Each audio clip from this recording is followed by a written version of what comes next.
Hello, ladies and gentlemen. It's a chess show on Pod TV. My name is Sasha Star, and I have today a great guest, Professor Ken Regan. Welcome to the show, Ken. Hello, yes, thank you very much for having me on. Welcome to our holiday bedecked home. Hmm.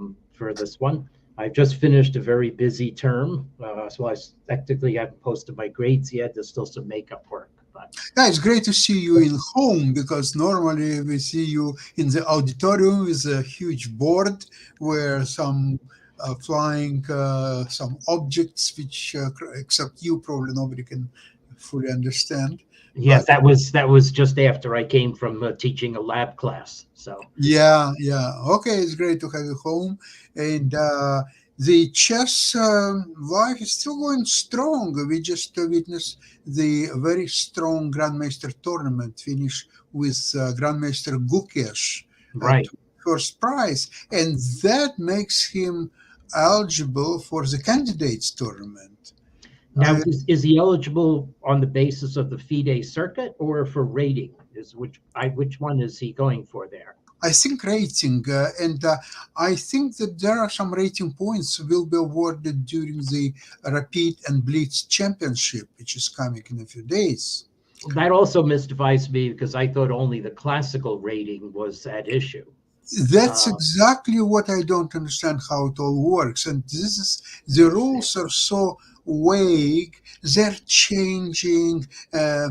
And it's quite inconsistent. And I think yeah.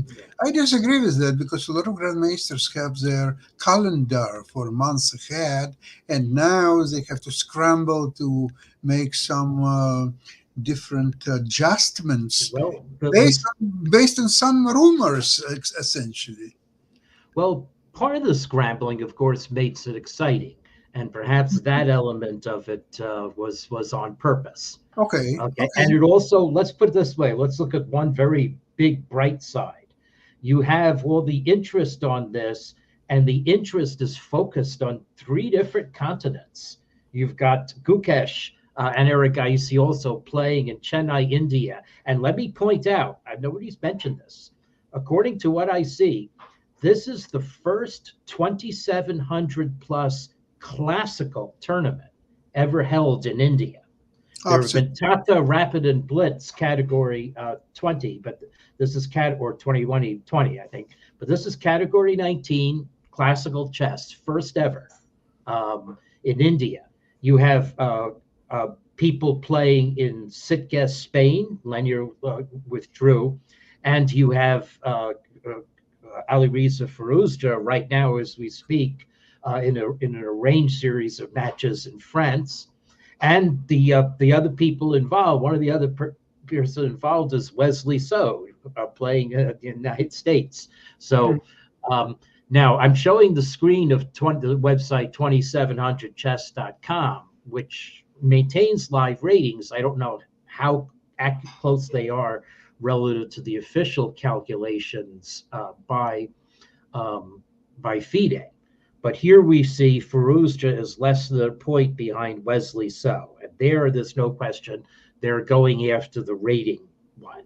And Absolutely. Lenier Dominguez Perez was in that race, but dropped out after he drew against players who are strongly underrated because of the pandemic lag phenomenon that I've often talked about. Eric Gaisi, maybe not directly in the rating race. Well, he could gain 20 points, I guess, if he's gained 11 last result there. And Gukesh further down. But I think that maybe there's also a FIDE circuit place, where Anish Giri has been in the driver's seat for that. And I don't know if that is in any danger. Well, according to, I just checked recently with chess.com uh, Hmm. information, and what they're saying is that Gukesh wins title on tiebreak, overtakes Giri in candidates race. That's So in the circuit race, then, yes. that's according to chess.com, right? And we have no Uh-huh. reason not to believe them. So there is an incredible fight for these candidates, and nobody understands the rules, and nobody knows what exactly they're fighting. But you're right; I agree with you. that it makes it very exciting. Yeah. Indeed. I do draw a distinction in kind between the Chennai tournament, as said, first ever Category 19. Vish Vanalan Anand played the first move, registered tournament on the FIDE circuit, and the matches being played in France, which are purely for rating, not part of the FIDE circuit, and were arranged very last minute and without the aplomb of a round robin tournament where you get other players to play. So how do you think reliable are these matches to produce objective results? Yeah, I'm onto that as well. So, they're being played now, so it's too early. Even with my ability to manipulate wormholes and quantum circuits, according to some people, I cannot get the results of today's games to you at this moment. Okay. For time travel. But anyway, right. Levan Aronian traveled to Chennai. You had Predka from Europe as well, and Elyanov from Ukraine, and Magsudlu from Iran. So and Sanan Shugarov. So there were 3 Indians and 5 foreign players. Purely bona fide international tournament in Chennai. So I think that these 5 foreign players probably had quite healthy financial conditions to travel that much. I noticed that Aronian drew all his games, and I don't think that he had any incentives rather than financial to you're right about that. Tournament, right? Right. So this is why I remember I mentioned in some other programs, and I still do believe that the previous system of 2 or maybe even 3 interzonal tournaments was, it's not without faults, right? But I think it's probably superior to anything else what we've seen lately. You got to give it credit for being what people came up with first in a less turbulent and fast-paced times, before internet. So right. When the system was devised even before jet planes were completely legion. So it's a venerable system. Ought to have been paid its prompts, and it lasted into the 1980s. But at any rate. I don't really take part in those deliberations. I just check the games, and in fact, I'm uploading Chennai's play today right now. There are some interesting games. Maybe you can select one to show. Yeah, well, yes, I should. There were two 1 games today, but let's take one of Gukesh's 1 games. Of course, yes. So let me just copy this up. And then I'll be ready. And of course, there have been other news as well. There was the release of the FIDE report on the Neiman case, and I am about to post an article on the Gödel's Lost Letter blog that is going to be making a larger point about streaks. I quote my results on the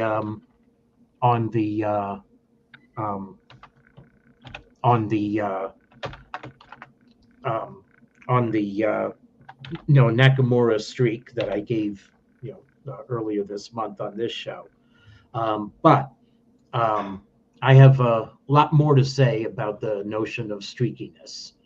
Okay. So that's what I will emphasize. But okay, let me go to the videotape, so to speak. And let's pick out an interesting win by Black against Shugarov in a fairly tactical position. So I'll share my screen. Very interesting. Yep. Okay. This one I'll share just the tab because I have a lot going on in this computer. Here we go. Okay. So this is the 5th round, key round when the players are jockeying for position. Gukesh was able to win the tournament with 2 draws after winning this game with Black. You can also see a comment on a news item just today that the Chess24 website, which I've been using, will close. second time that a website that I used habitually is closing. Previously, Chess Bomb, but anyway, chess.com bought the parent of Chess24 a year plus ago. So I guess to say I was glad it stayed open for as long as it did. But they'll be consolidating it.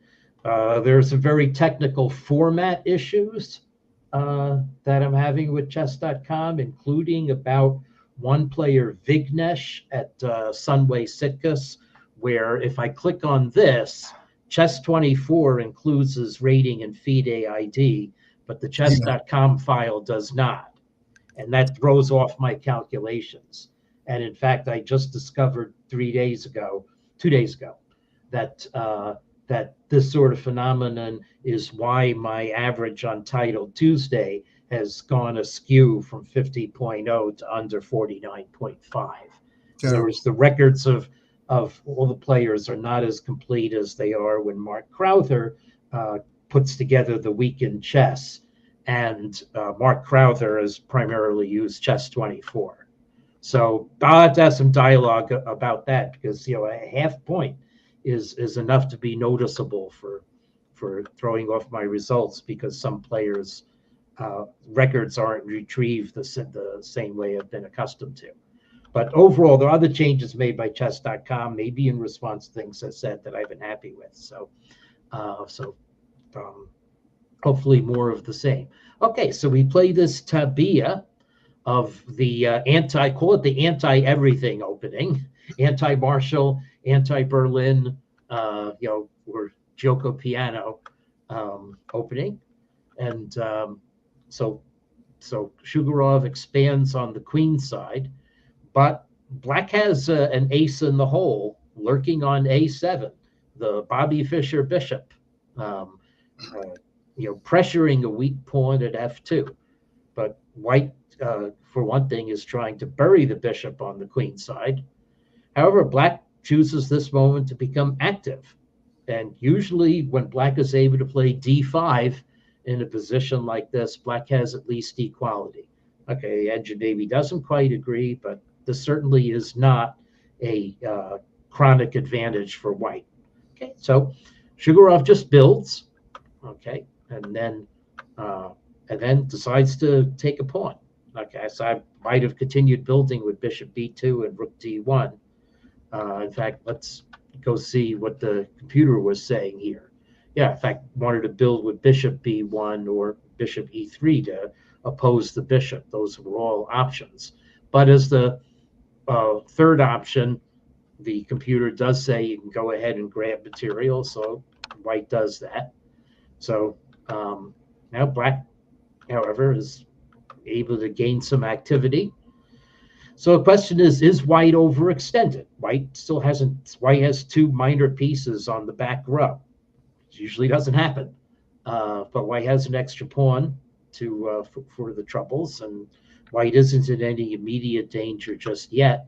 There's a question of the playability of this kind of position, completely apart from the computer moves. And one of the deeper things in my analysis, it's already reflected implicitly by my model, is how to recognize cases like this, with what you're seeing on the screen, where the engine's value is plus 0.19 to white, a meaningless plus overall. It's correctly classified as equal by the engine, by the website.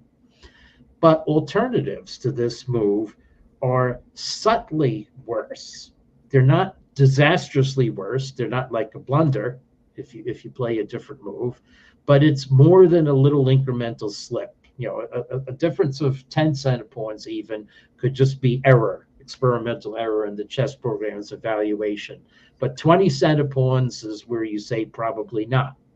So the engine is saying, to keep this slight plus I'm giving you, you have decided to come forward with your queen and to e4, not f5, and not develop your other pieces. So, okay, white finds the move, I guess, is a natural move. Good. Let's see what white does next. White finds another good move. And well, you did have to guard that pawn. So last move, black couldn't take this pawn because then queen b7 would have been very messy. Whereas the black knight on c3 isn't actually attacking anything. So black blocks that threat and white guards the pawn. Interesting enough, putting the bishop here, not putting it on b2. I might have been very tempted to play bishop b2, and it would have been marginally worse. Okay. So now queen g4, white still keeping the little edge, and white correctly, according to the computer, it goes on the attack, and black counterattacks, also the best move according to the computer. Things are now getting very tactical. One obvious point is that if white takes the pawn, then black plays rook f8 and the weakness of f2 with this dragon bishop, not dragon bishop, but Fischer bishop on a7 coming into play. All right, so white has to duck, and black now recoups a pawn. And actually, the way white ducked was not the right way. Again, queen f3 looks completely natural to me, but queen e2, and in fact, queen e2 just looks like a bad move. You're allowing your queen to be pile drived by rook takes e5, but well, the exchanges will. Well, yeah, so black's knight would fall after the exchanges. Still, putting white's queen in the path of black's rook doesn't look like the thing to do. But the queen is apparently needed on that square for a reason that's very subtle. f3 gives away white's advantage, according to the computer. Now black recovers the pawn. And this was clearly white's idea. But now black says, what's your follow-up? And the computer says white doesn't have one. So anyway, okay. So knight g3, attacking stuff. Black, once again, different motif. Instead of on a file, now on a diagonal. Probing the weakness on f2, which prevents white from capturing on f5 with the knight, because then that would allow the queen to come there. Okay, so white now tries to do something about that bishop. Well, black just takes. What has white done? White has pinned black's rook to the king. Okay, now we oppose the bishop this way. Okay, we got rid of the bishop, yay, but we've walked into f4. And white thought that this would be an adequate reply, pinning the pawn to the queen, but black saw further than white did. Okay, so there, and this is simply, they could also play queen g5, but black sees the knight on d5. Look at that powerful knight. It locks the pawn, it blocks the pin. It exposes b7, but who cares about b7? We're going to go headhunting on the king side. So, so white took on b7, but instantly now queen g5, the move black could have played first. And now white's knight is definitely under attack, and now white's king is definitely under attack. And now white's rook and this pawn, and now it's very clear that white's position is falling apart. And after the natural rookie move, one move, now it definitely is. I would say here that there's an echo of the bishop on a7, because g3 is still a weak square. Okay, white tries to defend it. Now white has 3 pieces defending g3, but black is able to come through anyway. The computer says black would have been even better to put more pressure on the f file or tuck the king, but there's nothing wrong with this move.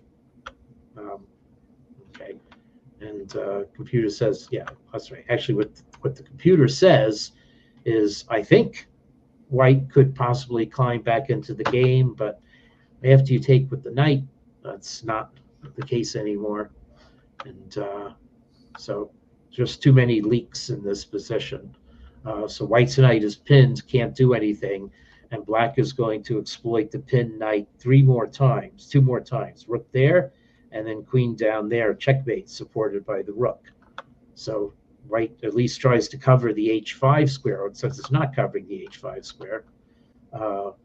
Unpinning the knight gives black a free exchange, and then black just decides to consolidate. And after a few more moves, white gave up. So, very nice reactive game by Gukesh. but a strange game in some ways that okay, it was a opening equal position. White somehow just all of a sudden got distracted himself. Yeah, Black did very little to win the game, except that White completely gave it up at some point. I yeah. don't understand what's really happening. Who was the white player? The white Sigur. son of Oh, Shugarov. okay. So you can understand the difference in motivation of Sigurov and Gugesh. Yeah, maybe so. But I want to say something ingrained about the chess opening. Okay, so Mhm. the Okay. openings of our youth, the Rui Lopez especially, were characterized by the standpoint that White was prosecuting a latent advantage. Okay, the advantage we call Spanish torture. You know, a better center, better activity. Black eventually pushed back, and Black clearly struggling to prevent White from establishing the Spanish torture. So that was the clear theme of play in the Rui Lopez. In this opening, it's the White doesn't really have a claim on the rights to some motif that will confer the advantage. Um, so you might think that White could claim the ability to expand in the center early with the pawns like this, but that's Uh, not true. Black is able to counteract that fairly easily. You might think that White's claim is to be able to expand on the queen side, but very often Black has the choice of opposing that right away or laying back. This is whether which of these two moves to play is often a major theme. And also, it's less consequential than queenside play in the King's Indian defense or the Queen's Gambit declined, for instance. So, so the game is really characterized by maneuvering in which Black is really on equal footing with White. And as we saw in this game, it was Black who was able to play the d5 break first. Again, I'd like to ask you a question. If you remember the games, indeed, the Spanish torture, how it was done by, it was performed by Fischer, Spassky, Mhm. Karpov, um, Kasparov, probably a couple more players. Right. I don't really see. I'm following Real Pass, and I never seen anybody demonstrating that the White's plan of attack, demonstrated by these giants, is refuted. They're all now playing some anti-martial, anti, as you say, anything stuff, but they don't get any advantage out of the opening. They just have a maximum. They get even position. That's You all. mean white players facing White anti-martial laws? players, Yeah, yeah, yeah. absolutely. Yes, I'm talking about the the classic Spanish torture because that game, that opening was also characterized by maneuvering. You would often go 25 moves without any pawn exchanges, It's true, but and the maneuvering in this opening for the most part. White was able to build in most of these examples that I mentioned. White was able to build considerable advantage around move 25, maybe 30. Right. But they could have. I remember Karpov's game when he opened a5, put bishop on a7, doubled his rooks against Unziker, I think. Right. So that's a quite famous game. Fischer has numerous games, including championship match with Spassky. He had fantastic relay game. I think it was number 10, if I'm not mistaken. And there are several others. And nobody refuted that this plan is no longer good for White, and Black has numerous defenses and so on. Somehow, White is getting either lazy or scared to allow martial attack. But even martial attack, at the best, Black can claim equality, and still you have to be very precise. And in some cases, the most famous is match Leka against Kramnik, when Leka prepared very strong reaction to White's plan and won very beautiful game in a martial attack with Mhm. Black. So, but these games are so unimpressive. So the most case, see, Black even doesn't have to rely on Berlin to make a draw. They can play, as you see in this game, classical Ruy Lopez and still doing just fine. That's a little bit disappointing stuff. Yeah. Yeah. Now In this case, I even don't understand why White continues to play e4. I think d4 probably would offer more chances. Yeah, that's true. Maybe we'll see you return to D4. Definitely the past 5 years, the emphasis have been on E4, at least what I read from Twitter. Yes. So, Yes, it is.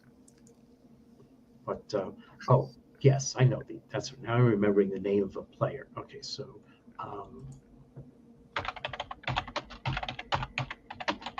okay, so let me see if I can come up with this here. Robert James Fischer versus Leonid Stein. Let me see if this is the tournament that I remember, the game that I remember. Oh, yes, it is. Okay, so yeah, this is a game that made a very strong impression on me as a child. I don't know. Do I have time to show it? Interested to see a Fischer Ruy Lopez, a classic. Absolutely. Yeah. Okay, so here we go. Okay, so let me share this again. Better than talking about cheating. Okay, so this is Bobby Fischer versus the late great lamented Leonid Stein, because he himself had a lot of brilliance. Is that from SUS Interzonal? SUS Interzonal 1967. That's right. I remember that game. This Yes. is on chessgames.com. So Fischer is white in the classical Morphy Ruy Lopez. Okay. Well, Black plays the move order with bishop e7, which isn't even threatening the marshal. So there we go. White plays h3 to prevent Black's bishop from coming out. It's definitely a slow buildup. This is not the Briar, which Black plays the knight to a5, and the benefit of the move is it shoos away White's bishop. The downside of the move is that the knight is often offside, and besides White's bishop, so-called Chigorin system, right? I guess so. Yes. Yeah. Mm-hmm. Okay, so Black's knight comes into play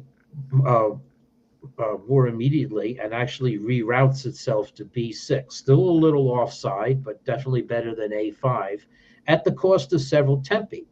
And as I said, White's birthright in this position is to have the center, to be able to maneuver this knight to control the other squares and not be disturbed by any strong Black counterplay. Can you already see how superior this White's play to the game that we just seen before? Yeah.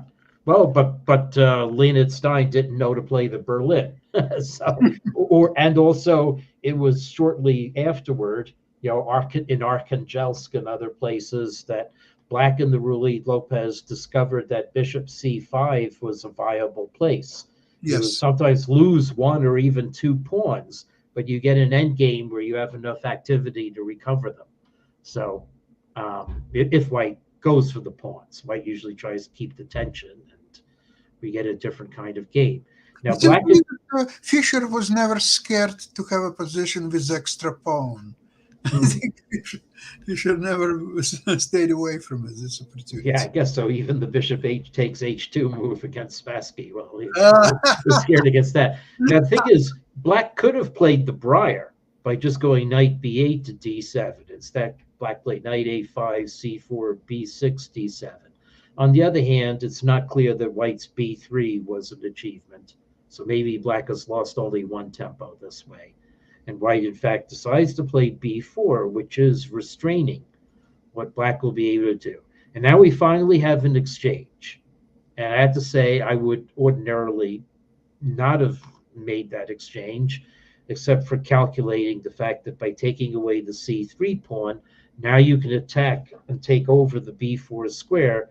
White can't support the b4 pawn by a3 because of the pin of the rooks on the a file.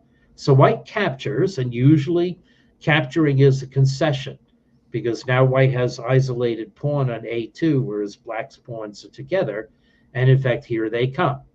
But here White comes as well. This is what made it so exciting to see. White now has an advantage of pawns on the king side. Black a duo with the passed pawn on the queen side. So black is able to come to a center square, but e6 and f7 are once again sensitive in this position. And we'll see that white's bishop on c2, even though it's forced back to b1, eventually lives a brilliant life. Okay, so black recaptures, and then comes what to me was the most pretty tableau. So white now starts attacking black's weak points. Black comes and captures on e4 and then blocks. Okay. But now white able to go over to the attack again. And I have to say, this looks very rickety for black. But as everything needs to be calculated, and white does have to take the pedal off the gas a little bit, because black has a pin and there's no immediate way to crash through. I'd look at g4 for a long time, but then maybe not believe it. So Fischer thought discretion was better, gets the queen out of the pin, and now comes black's knight to c4. I love this arrangement of knights and pawns as a 10-year-old kid when I played over this game. And now we bring the knight back. Okay, now we have a threat. We're threatening bishop takes g6, so black blocks it by bringing up the king. Now we have a threat coming in this way, but black can parry that as well. The effect of parrying it, though, is to reduce the coverage of f7. And now it is a factor that black's rook on a5 is not guarding one of these two ranks. Okay, so now Fischer is able to strike at the weak point on f7. And black blocks this, again, trying to block white's ferocious bishop on b1 as well, but here it comes. You were trying to block me? No, you didn't block me. And so this is something I think that doesn't need calculation. It's what Fischer or Lasker, someone said, is as natural as a baby's smile. Okay, so black cannot, in fact, capture this bishop. White's pieces will just come in too quickly. So instead, Leonid Stein tries to say, I'll blunt the attack at the cost of a pawn by getting rid of the queens, okay, and does so like this. And now I can hope to recover the pawn, or at least get enough activity with my free pawns on the queen side in order to counterattack what white is doing. It's a great illustration. This position is a great illustration about two bishops' advantage. Exactly, I was about to say, yes. The other thing white has really see it. is two bishops, and black's knights are frankly in the way of his pawns. So, okay, so black actually decides on a defensive move, getting in the way of white's e-pawn.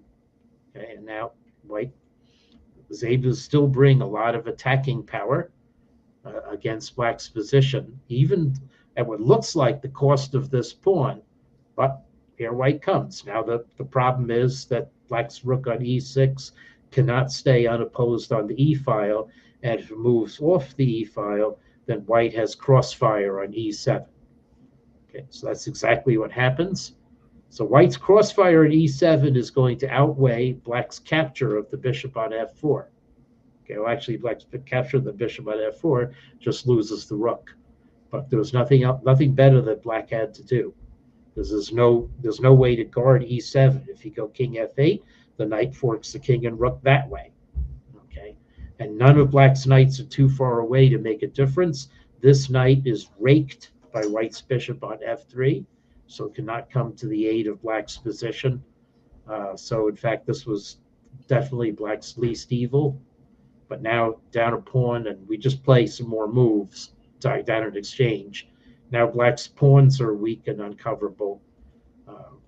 So this gets to be a mopping up stage. Okay, white's knight's still able to come in and be happy. Now we capture that pawn, and white's a4 pawn even is a little useful at the very end. It's guarded by the rook on e4. So white is just able to come forward. Black could have really resigned 10 moves ago, down a pawn in the exchange. But Against Fischer. against Fischer, yeah. This is when Stein decided to give up. So a beautiful game, showing all the results, the expansion, okay, that some would consider White's birthright, and Black's counterattack on the queen side was too little, too late. So, can White find a way to build that up in the Gioco piano-like positions that we're seeing now? The answer, as shown by Gukesh, is apparently not. So, Ken, I think we should probably more often show the older games. You know why? I think that that's something what was said about, I think, Genos Sonka in his book or essay about Tal. He wrote that you can, if you take games of Ruben Fine, you can learn a lot from his games, but you don't necessarily enjoy his games. In case of Tal's game, there is very little you can learn. You can enjoy tremendously his games, yes. but there is very little you can enjoy. And why? Because you cannot learn something what the nature didn't give it to you. Yeah.